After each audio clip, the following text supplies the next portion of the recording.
Hancur luluh hati ibu bapanya apabila mendapat berita yang anak gadisnya yang dibesarkan selama 15 tahun disahkan lumpuh separuh badan dalam sekelip mata kerana lewat mendapat rawatan di hospital. Ini adalah kes pertama berlaku di Malaysia. Keluarganya merahsiakan tentang berita yang menyedihkan ini selama 2 minggu sehingga selesai menjalani pembedahan. Ibu bapanya bimbang jika anaknya tidak boleh menerima kenyataan. Namun, tidak sanggup menipu terus anaknya, ibu bapanya tabah untuk menceritakan keadaan sebenar Puah Gincu. Apabila saya tahu hakikat ini yang berat ini, saya memang sudah tak boleh, saya akan lumpuh, saya tak boleh jalan. Saya sangat sedih. Saya rasa macam sudah tak ada harapan, macam rasa kiamat lah. Rasa sendiri betul-betul mau mati, rasa sendiri tak guna, macam hidup di ini dunia macam sudah tak ada berharga lagi. Saya rasa saya sendiri rasa sangat sengsara, hati sangat sakit sampai saya mengurung diri di bilik. Saya henti sekolah. Saya nangis, hari-hari pun nangis, hari-hari pun ingat mau mati, hari-hari pun rasa setiap hari saya bangun, saya pun tak rasa mau bangun. Saya kalau boleh saya boleh cepat mati hari ini, cepat hari mati. Saya sudah selain sedih, saya dalam sangat marah sedih. Saya rasa Tuhan sangat tidak adil. Mengapa saya boleh macam ni? Mengapa itu saya? Ibu bapanya menyangka anaknya mampu menerima takdir, tapi sangkaannya meleset apabila hari demi hari, minggu demi minggu, bulan demi bulan, anaknya mengalami kemurungan yang sangat teruk. Tidak mahu berjumpa kawan-kawan, mahupun saudara mara dan banyak mengasingkan diri.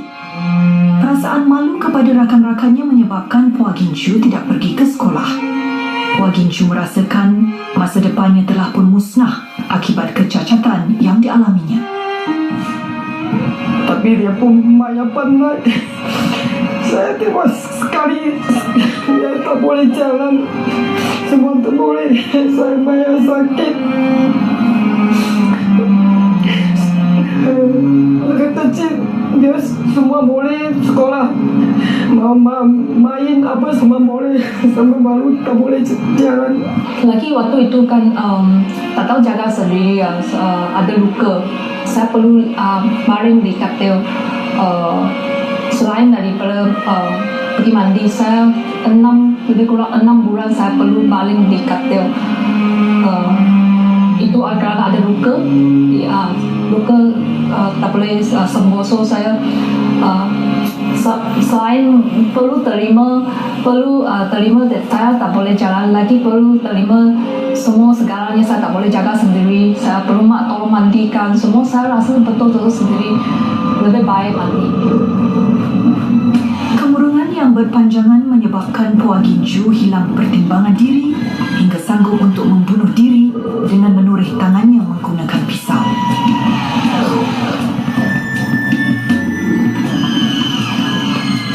So sampai saya fikirkan selalu dalam negatif, sudah tak ada harapan mau hidup lagi. So saya pun pergi dapur ambil pisau.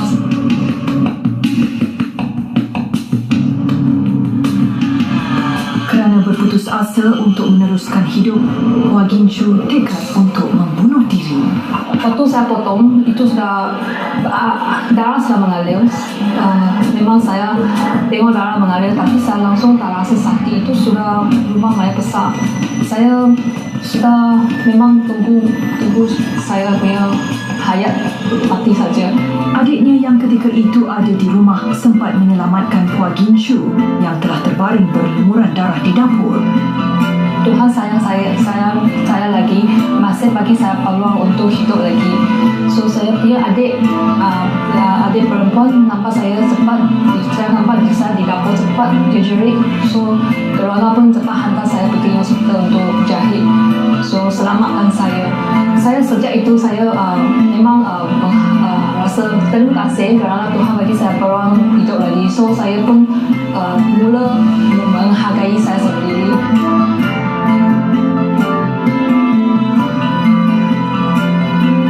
Puan Hincu masih juga tak nak ke sekolah. Keluarganya takut untuk memujuknya kerana bimbang anaknya itu akan bertindak di luar kawanan lagi jika mereka memberi tekanan kepadanya. Memang sedihlah dengar berita itu. Akhirnya saya pun galakkanlah supaya dia balik untuk bersekolah semula. Sebab sudah lama kan dia meninggalkan sekolah. Lebih kurang bulan 4 berlaku. Saya ingat ada 3-4 bulan kan dia masih dalam perawatan itu. Dan bila dia datang sekolah itu, kami cubalah sebagai guru untuk membantu supaya dia dapat menyambung sehingga tingkatan 5. Lulu sekolah kalau okey, mau angkat dia pergi, angkat dia balik. Saya pun meminta jasa baik pihak sekolah supaya dapatlah dia menggunakan kemudahan di rumah saya. Di sekolah itu ialah tempat ataupun kita panggil quarters guru kan, itu kediaman guru. Dan setiap pagi bila dia ke sekolah dengan kereta roda, mak dia akan sampai pada pukul lebih kurang pukul 10 lah pagi masa rehat. Dia akan menolak anaknya ke rumah quarter saya lah. Itu wheelchair masuk itu kereta angkat dia. Saya punya anak angkat, kasih dia duduk hari-hari macam lah sampai 3 tahun loh. Form 4 sampai 2 tahun, Form 4 sampai Form 5 lah. Dan dia akan di sana untuk membersihkan diri dia, untuk makan, lepas tu menggunakan kemudahan supaya dia dapat continue, dia akan sambung pembelajarannya sehingga waktu lepas sekolah. Saya kawan tolong saya, selalu tolong saya, banyak sayang saya, special sayang saya. Saya ada kelas, saya punya kelas memang di ground floor, tapi ada satu fizik kelas memang mau naik, setiap minggu perlu naik tingkat atas satu. So mereka setiap minggu kawan-kawan perlu tolong saya angkat naik, angkat turun naik.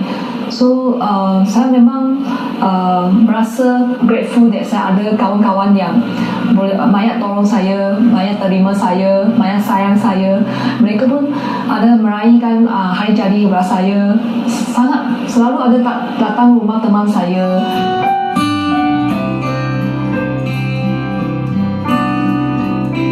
Keluarganya mengucap rasa syukur apabila anaknya berjaya menamatkan persekolahannya dan mendapat keputusan yang cemerlang dalam ujian sijil pelajaran Malaysia.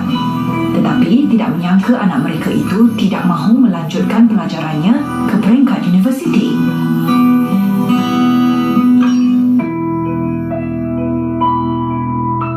Lepas saya selesaikan SPM, saya pergi Beautiful Gate. Saya pergi Beautiful Gate, saya ada peluang lagi belajar berdikari. Kerana di rumah saya masih keluarga masih tolong lah, tapi pergi Beautiful Gate saya ada peluang belajar berdikari. Saya perlu belajar masak, saya perlu pergi sekolah sendiri, perlu naik taksi, naik kereta, kawan ada hantar. Lepas saya perlu naik LRT. So perlu cuci baju sendiri, perlu ada bergaul dengan kawan-kawan, ramai kawan-kawan OKU. Waktu itu dia hanya 19 tahun. Dia waktu itu dia rasa bimbang, tak tahu nak macam mana nak meneruskan pelajaran, dan juga dia ada banyak ketakutan dalam hati dia. Dia takut nanti kalau tak boleh teruskan pelajaran, apa yang boleh buat. Ada masa itu dia, tapi saya rasa dia adalah seorang yang berani nak cuba.